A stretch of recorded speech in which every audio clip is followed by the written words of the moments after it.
السلام عليكم ومرحبا بكم من جديد في قناتي. اليوم حبيت نوريكم كيفاش عملت تارت مالحة في شكل عباد الشمس بطريقة جديدة وسهلة وبسيطة. ان شاء الله تجربوها وتعطوني رايكم. لهني اول حاجة باش نبدا بها باش نحضر البات بريزي العجين المكسر. عندي 300 جرام من الفرينة، طحين اصفر بيضاء، ملح و150 جرام من الزبدة باردة نقصها في شكل مكعبات.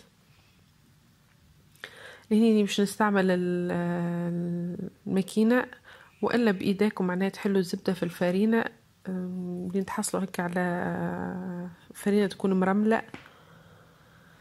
هذه معناها يسموها، فما اللي يسموها محضرة الطعام اللي عندهم معناها تكون اكبر شوي، ينجم يحضروا العجينة الكل فيها. اني اللي هني بحكم هي صغيرة جست عملت معناها حليت الزبدة مع الفرينة ومن بعد باش نكمل بايدي كما تشوفوا لهني معناها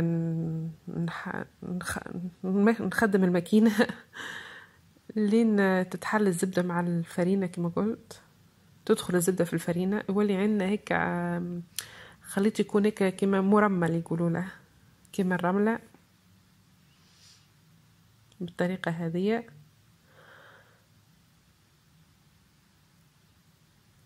تو باش نكمل بايدي كما قلت لكم اللي عندهم محضرة الطعام هذيك تبدا اكبر شويه، يكملوا يحطوا فيها هي اصفر البيض وشويه من الماء البارد ويحضروا العجينه فيها. نسيت ما قلت لكمش الملح، زادت تحطوا رشه من الملح تملحوا معناها هيك على راس ملعقه متاع قهوه تحطوا الملح.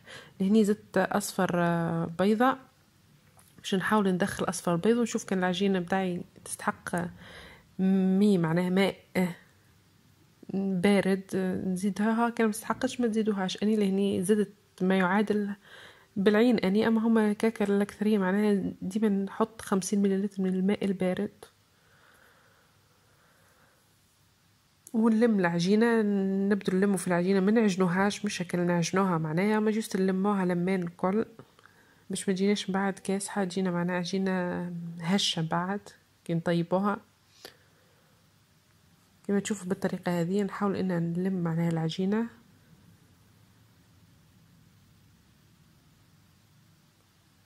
كما قلت لكم الكل استعملت 50 مليلتر من الماء البارد، ما يعادل هكاك حكايه 50 مليلتر. انتم شوفوا بالعين معناها تستحق اكثر ولا.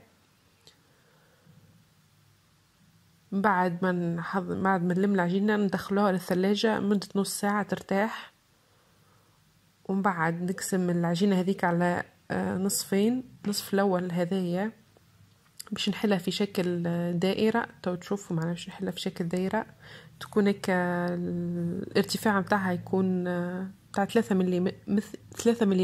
مليمتر معناها ما تكونش خشينه برشا.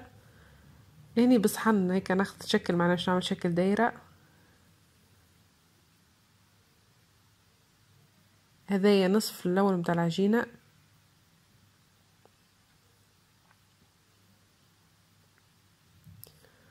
ومن بعد النصف الثاني كيف حتى هو باش نحله في شكل دايره نفس الكبر. اماني نصيحه ما نعطيها لكم واحده اعملوها اكبر من الاخرى، تو تشوفوا من بعد في الفيديو من بعد تو نقولكم علاش مستحسن تكون واحده دايره اكبر من الاخرى بشوي. هذيك الدايره اللي باش نحطها من الفوق مستحسن تكون اكبر شويه. مثلا كان ما عندكمش هيك حاجه تقيسوا بها ما اكبر، حلوها في شكل دايره في نفس الشكل ومن بعد ليك زيدوا حلوها شويه بالقلقال لين معناها تتحل هيك شويه تكون اكبر منها على الاقل بحكايه هيك سنتيمتر ولا نص سنتيمتر اكثر شويه. بين العجينه هذيك نحطوها على جنب وتو باش نحضر الحشوه. لهني استعملت الكوسه، وفي تونس يسموه القراع الاخضر وفي ايطاليا يسموه زوكينا. المهم لهني استعملت كعبتين من القراع الاخضر هذايا برشته كما تشوفوا. ومن بعد كي تعرفوا هو كي تبرشوه يبدا فيه برشا ماء باش نحاول اني نعصره هكا الميز اللي فيه الكل نحاول اني نخرجه كما تشوفوا لهني معناها هذاك كله باش نعصره وننحى اللوحه الماء هذاك ما نستعملاش. ونخلي تويكا باش نزيد على القراع الاخضر هذاك 250 جرام من الريكوتا، جبن الريكوتا 250 جرام من الريكوتا، نصف ملعقة تاع قهوة من الملح، والاصفر مش اصفر ابيض البيض اللي بقى عندي من كانت تحبه من العجينه الاولى، وبعد كيف حطوه حتى هو في الحشوه. ولهني زدت علبه متاع التن مصفيه من الزيت، نصفوا لها الزيت متاعها ونحطوها ونحلوها حتى في الخليط. ولهني زدت ابيض بيضه متاع الخضر باش نستحق اصفر بيضه بعد باش ندهنه من الفوق، ندهن به العجينه من الفوق. وحطيته الابيض بيضه هذيك، وكيف الابيض بيضه اللي خليتوه في الاول من اللي حضرت به العجين المكسر حتى هو حطوه في الحشوه باش ما تلوحوش تستعملوه. بالنسبه لاصفر البيضه هذاك زدتها شويه حليب وحطيتها على جنب. تو باش ناخذ الشطر الاول متاع العجينه الدايره الاولى اللي حليتها باش نحطها في الطبق معنا باش ندخلوه للفور. ونحطوا ورق، ننصحكم حطوا ورق البابي كويسون هذاك تحت العجينه باش بعد سهل عليكم لحانها بعد ما تطيب. نجي نحط الحشوه بالشكل هذا كما تشوفوا، نحطوا شويه في الوسط وبعد كده نحطوا داير بيه. ومن بعد ليك هذه مستحسن تكون الدايره الثانيه اللي قلت لكم حلوها اكبر شوي، مستحسن تحلوها اكبر شوي باش توصل في الجناب. هذه نصيحه معناها حسب تجربتي، مستحسن حلوها اكبر شوي باش تجيكم معناها بعد ليك توصل معناها في الجناب باش تسكروا الجناب الكل، على خاطر لازم تسكروهم كان بالفرشيطه والا بعد اني كيما تشوفوا معناها تهزت هي معناها العجينه مع الحشوه. علاش وليت تثنيتها كما تشوفوا بالطريقه هذه.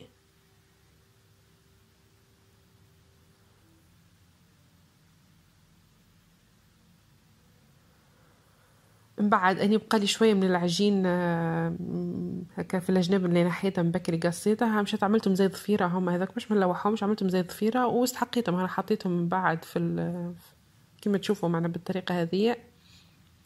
وتو باش نقصوا العجينه، نقصوها المره الاولى على 4 وبعد كل ربع هذاك نقصوها على 2 وبعد كل الثمن نقصوها على 2 كما تشوفوا بالطريقة هذه. المهم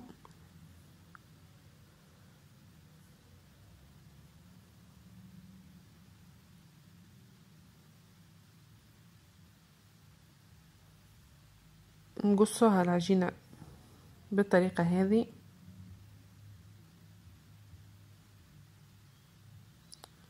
ومن بعد ناخذ كل قطعة هذيك وندورها بالشكل هذايا باش تعطينا الشكل متاع الشمس، عباد الشمس بالطريقه. ما هو بالطريقه هذه الفكره، نخلوهم واقفين، مستحسن نخلوهم واقفين.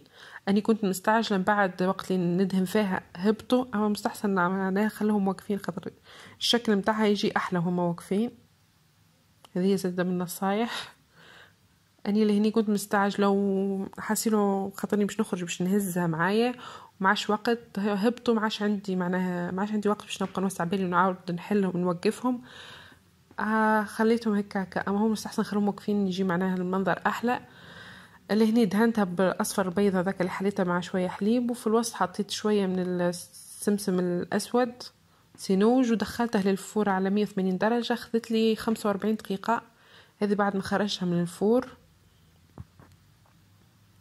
هي فكرة جديدة متاع معناها تعرض معناها واحد يبدل شوية مش ديما يعمل نفس الشكل. حبيت نبدل شوية المرة هذية وكانت ياسر بنينة وعجبتهم برشا، حاسيلو اللي هزتها لهم. وقلت خليني نشارككم معناها بالطريقة هذه. ان شاء الله تكون عجبتكم، ان شاء الله تجربوها وتعطوني رايكم. ما تنسوش تعملوا لي جيم واللي مش مشترك في القناة متاعي يعمل اشتراك. ونلتقينا في فيديوهات اخرين والى اللقاء.